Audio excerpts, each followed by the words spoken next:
सरोकार। नमस्कार, मैं हूं अर्चना, आप देख रहे हैं प्राइम टीवी। वक्त हो गया है शहर शहर खबर खबर का। संभल के सारंगपुर गांव में बुखार से लगातार हो रही मौतों के बीच 2 और महिलाओं की जान चली गई। बुखार से अब तक 10 दिन में 7 मौतें हो चुकी हैं। स्वास्थ्य विभाग ने शिविर लगाकर लोगों की जांच कर रही है, तो वहीं जिनमें 3 डेंगू के आशंकित भी मिले हैं। गांव में बुखार से लोग तप रहे हैं। पिछले सप्ताह गांव के 5 लोगों की बुखार की वजह से मौत हो गई, जबकि 1000 से ज्यादा लोग बुखार से पीड़ित थे। तो इन सबके बावजूद लगातार स्वास्थ्य विभाग की एक बड़ी लापरवाही सामने आ रही है। अगर स्वास्थ्य विभाग पहले से सतर्क होता तो शायद इन लोगों की जान बचाई जा सकती थी। स्वास्थ्य विभाग की नींद बहुत देरी से खुलने से इन ग्रामीणों को बड़ी मुसीबत का सामना करना पड़ा। समस्या सब शहर गांव में पानी की वजह से वायरस फैल रहा है। लोग वह कह रहे हैं, पर हमारा कहना तो ये है कि सब जगह अफवाह चल रही है। कोई कह रहा है देवी पे प्रॉब्लम है, कोई कह रहा है 5G नेट चल रहा है टावर पे, उसकी वजह से प्रॉब्लम है गांव में, और कोई कह रहा है इस गंदगी की वजह से प्रॉब्लम है। हाँ, आप किसको मानते हो? हम तो साहब अपने गली को मान रहे हैं। जैसे हमारी जगह जगह पानी भर रहा है। कितने दिनों से ये गली में पानी भरा हुआ है? आगे से तो ऐसे मान 1 साल हो चुका लमसम इस पानी को तो। और इस गली में तो ऐसे मान के चलो इसमें, और इसमें तो जब ज्यादा गए हम लोग जब ही आते हैं, और वरना आते ना है। कितने लोग बीमार होंगे यहाँ पर? यहाँ पे सहराई गांव बीमार है सर। 4 पत्रकारों के साथ ग्राम पंचायत सारंगपुर का मैंने निरीक्षण किया। ग्राम पंचायत की अधिकांश गलियों में साफ सफाई, नालियों में कहीं कोई कचरा नहीं मिला। मात्र दो गलियों में जसवीर से नरेश के घर तक और नरेश से जागव के घर तक, ये 2 गलियों में नालियों में कुछ गंदगी मिली, जिसको खड़ा होकर हमने सफाई कराया और तत्काल उसको सफाई करा दिया गया है। कल वो मलबे वहां से हटा दिए जाएंगे। बाकी शेष ग्राम पंचायतों में कहीं कोई गंदगी और सफाई की समस्या नहीं है। हाँ, गांव पंचायत की जिन रास्तों में जिन गलियों का काम नहीं हुआ, उन गलियों में लोगों से बातचीत करने पर पता चला कि गांव प्रधान के द्वारा राजनीतिक बस उनके द्वारा उन गलियों में उन रास्तों पर रहने वाले निवासियों द्वारा उन्हें वोट नहीं दिए गए हैं, इसलिए उनका अभी तक सफाई नहीं कराया गया। उनकी समस्या दूर कराते हुए आज ही सफाई करा दी गई है। प्रधान को आज नोटिस जारी की जा रही है और प्रधान के खिलाफ जैसा भी हो कार्यवाही जिलाधिकारी महोदय के निर्देश के अनुसार की जाएगी। इसी पे आगे जानकारी देने के लिए हमारे संवाददाता मुबारक हमारे साथ जुड़ चुके हैं। मुबारक अली, बताया जा रहा है कि अगर स्वास्थ्य विभाग पहले से ही जागता तो आज मौतों के आंकड़े इतने ना बढ़ते। क्या लगता है कि जो संभल की स्थिति है वो कहीं ना कहीं एक लापरवाही है स्वास्थ्य विभाग की? आपको बता दूं, जनपद संभल के पमासा ब्लॉक के सारंगपुर का पूरा मामला है और इसमें लगभग 3000 से ज्यादा बीमार बताए जा रहे थे। उसमें 10 लोगों की अब तक मौत हो चुकी है। दूसरी तरफ एक सफाई कर्मी के पति की सफाई करते पे उसकी भी मौत हो गई थी। और सबसे बड़ी बात ये रही कि जब उसका जो पत्नी सफाई कर्मी से सफाई कर रहा था, पंचायत विभाग के सामने आई है।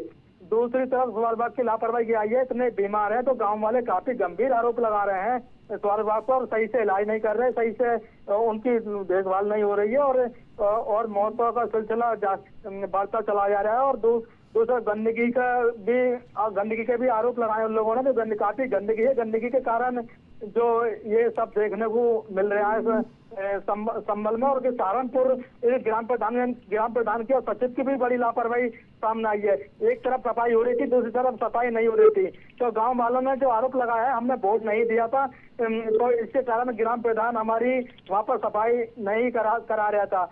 और फिर हमारी प्राइम टीवी की टीम मौके पर खुद जांच पड़ताल में जुटी थी वहाँ पर। और डीपीआरओ साहब हमारे साथ थे। और काफी गंदगी पाई गई उस गांव में और काफी बीमारी के लक्षण भी देखे गए। और जो वायरस तेजी से वायरस बढ़ रहा है, ये बीमारी के कारण, उसके गंदगी के कारण उसके वायरस बढ़ रहा है उस सहारनपुर में। जी मुबारक अली, जब पहले से पता था कि बीमारियों का मौसम आ रहा, तो क्यों नहीं स्वास्थ्य विभाग ने पहले से ये सारी चीजें ध्यान में रखी और साफ सफाई करवाया नगर निगम के जरिए, और स्वास्थ्य शिविर पहले से लगाए गए जो अब लग रहे हैं?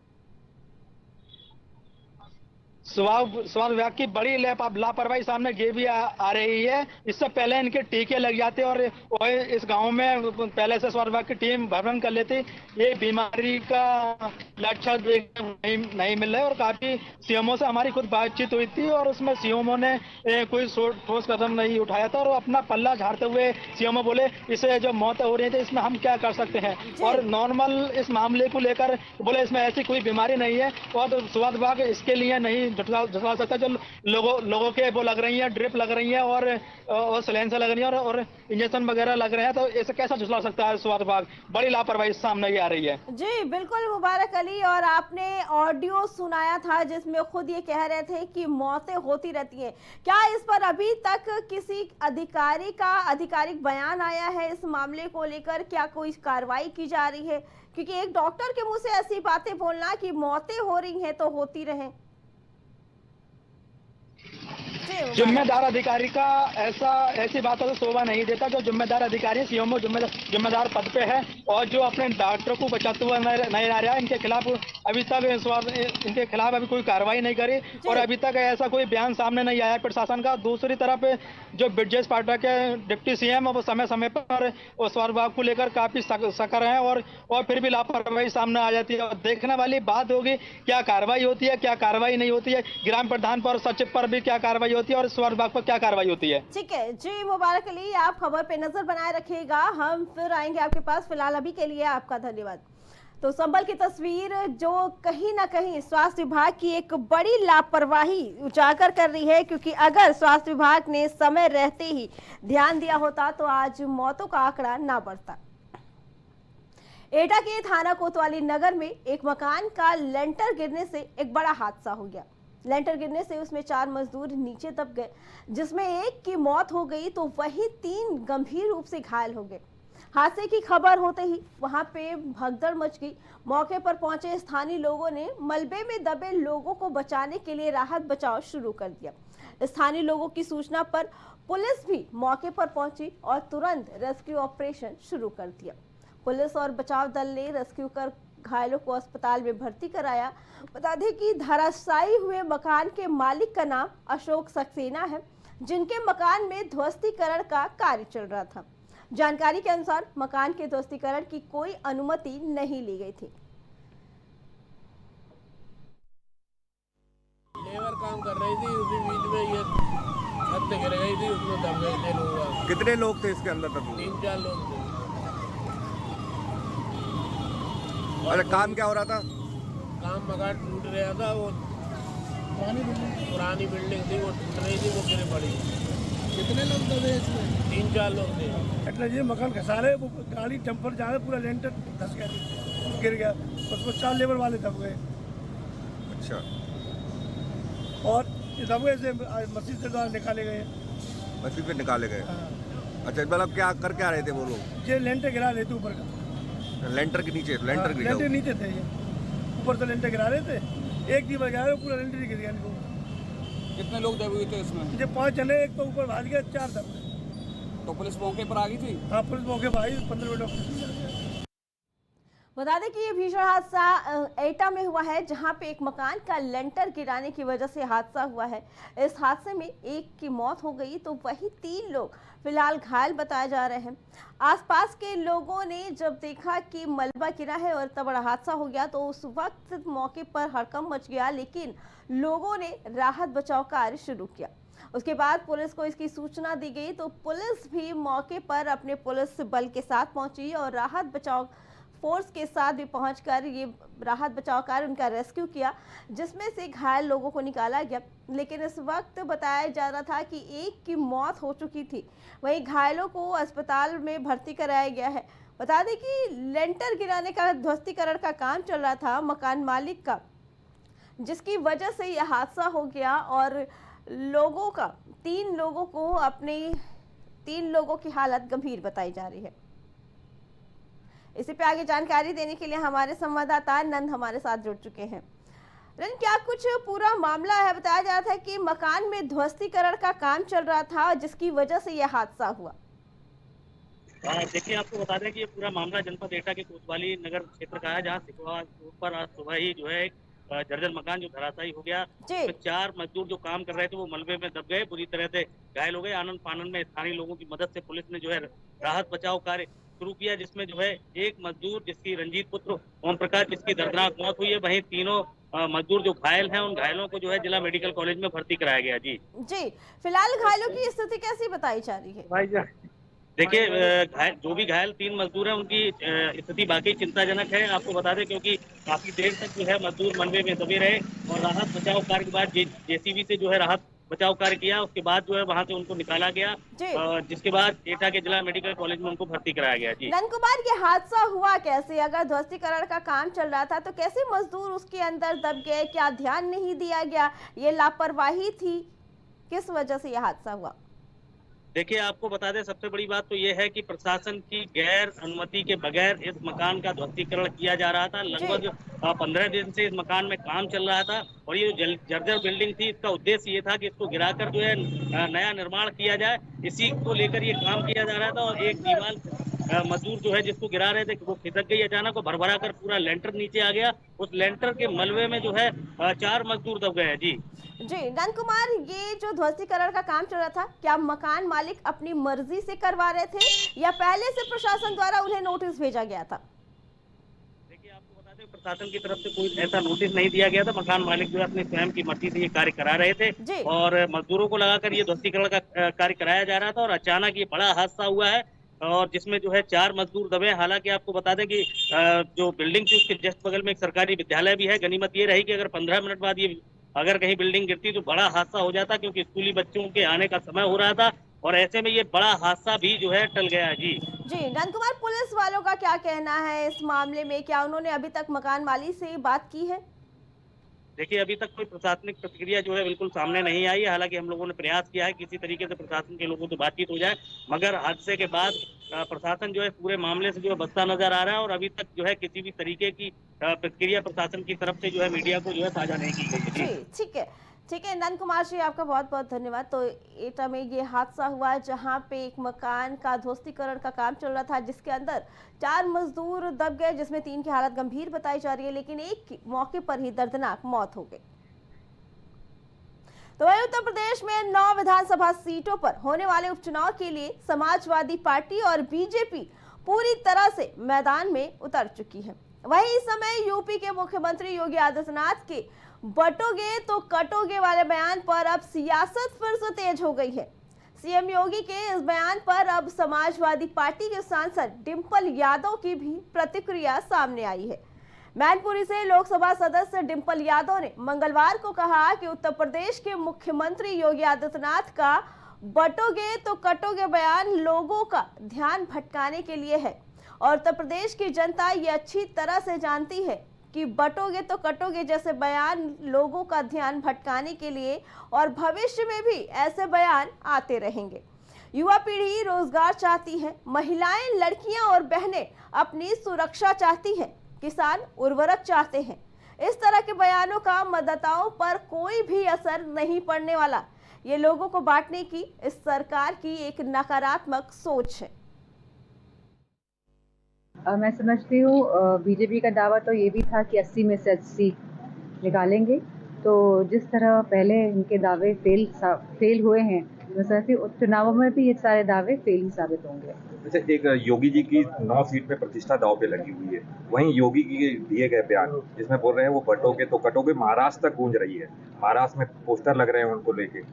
क्या लगता है कितना प्रभाव डालेंगे चुनाव में? मैं समझती हूँ उत्तर प्रदेश की जो लोग हैं वो इस बात को समझ गए हैं कि जो मौजूदा सरकार है वो लगातार अपने इस तरह के बयान से लोगों का ध्यान भटकाने का जहाँ उन्होंने काम किया है पहले भी और लगातार करेंगे, लेकिन आज जो युवा है वो केवल चाहता है कि उसे रोजगार और नौकरी मिले। आज जो हमारे उत्तर प्रदेश की बेटियां, बहुएं, बहनें जो हैं वो चाहती है कि बेटियों को सुरक्षा मिले और हमारे जो किसान हैं वो चाहते हैं कि उनको खाद मिले, सस्ती बिजली मिले। उन पे बातों से कोई फर्क होने वाला नहीं है और जहाँ तक कि हमारी जो रणनीति रही है चुनाव में, उसी रणनीति के तहत हम सब मिलके चुनाव एक साथ लड़ेंगे और सभी समाज के लोग आप देखेंगे कि किस तरह साथ आएंगे और इस सरकार को जो अपने आंखों में पट्टी डाल के बैठी हुई है, जो नहीं समझ पा रही है कि धरातल में क्या स्थिति है लोगों की, क्या स्वास्थ्य सेवाएं किस तरह हैं, शिक्षा का किस तरह का दौर चल रहा है, इन सभी बातों का आकलन करते हुए लोग इस बार वोट डालें। तो वहीं कानपुर में भारतीय जनता पार्टी युवा मोर्चा के उपाध्यक्ष सचिवेंद्र सिंह सेंगर ने खुद को विधानसभा चुनाव के लिए प्रत्याशी घोषित कर दिया। उन्होंने भाजपा की आधिकारिक घोषणा से पहले ही नामांकन पत्र खरीद लिया है।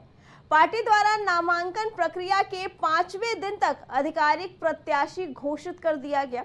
अब उनकी इस हरकत से भाजपा का आलाकमान भी आश्चर्यचकित हो गया है, क्योंकि अभी तक भाजपा ने प्रदेश में होने वाले उपचुनाव के लिए कोई भी लिस्ट जारी नहीं की है।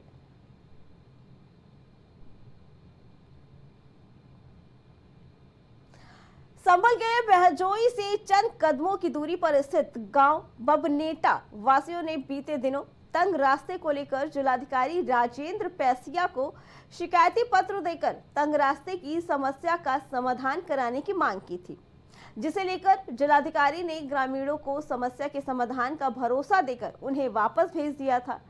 बता दें कि इस खबर को हमारे चैनल ने प्रमुखता से दिखाया था, जिससे जिलाधिकारी ने गांव बमनेटा पहुंचकर तंग रास्ते से जूझ रहे ग्रामीणों की समस्या को लेकर निरीक्षण किया और संबंधित अधिकारियों और रेलवे कर्मचारियों से बात करके समस्या का समाधान कराने के निर्देश दिए।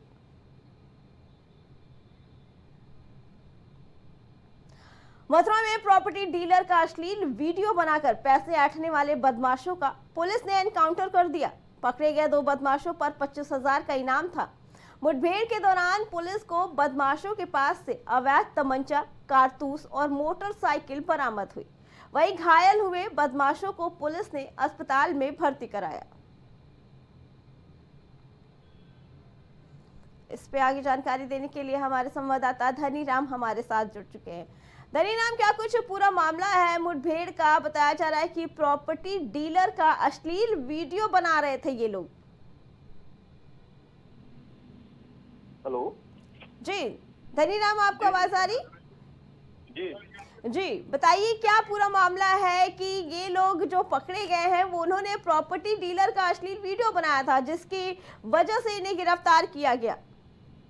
जी मैं आपको बता दूं कि ये इन्होंने पहले कोई एक व्यापारी था, उसकी क्लिपिंग बनाकर साथ में इनके साथ में लूट की थी। ये काफी समय से फरार चल रहे थे और पुलिस ने मुखबिर की सूचना पर इन दोनों आरोपियों को मुठभेड़ के दौरान गिरफ्तार किया है, जिनके पास से अवैध तमंचा, कारतूस और एक चोरी की मोटरसाइकिल भी बरामद की है। जी धनी राम, क्या उनके ऊपर और भी मुकदमे दर्ज हैं? क्या पुलिस को ऐसी जानकारी मिल पाई है?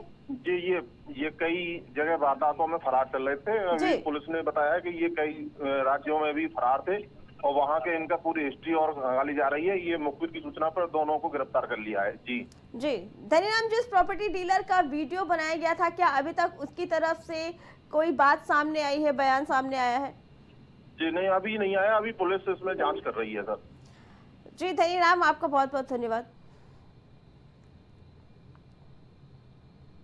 एटा के थाना कोतवाली नगर क्षेत्र के किदवई नगर रेवाड़ी मोहल्ले में देर रात घर वापस जा रहे व्यक्ति की अज्ञात हमलावरों ने गोली मारकर हत्या कर दी। गोली लगने से व्यक्ति की मौके पर ही मौत हो गई। प्रत्यक्षदर्शियों के अनुसार हमलावरों ने 2 गोलियां मारी। मर्डर की सूचना से पूरे क्षेत्र में हड़कंप मच गया। जानकारी के अनुसार मृतक एटा डिपो में अनुबंधित बस पर तैनात चालक बताया जा रहा है। सूचना मिलते ही भारी पुलिस बल मौके पर पहुंची और घटना स्थल का निरीक्षण किया। इसके बाद मृतक के शव को कब्जे में लेकर उसे पोस्टमार्टम के लिए भेज दिया गया और फिलहाल पुलिस पूरे मामले की जांच में जुटी है।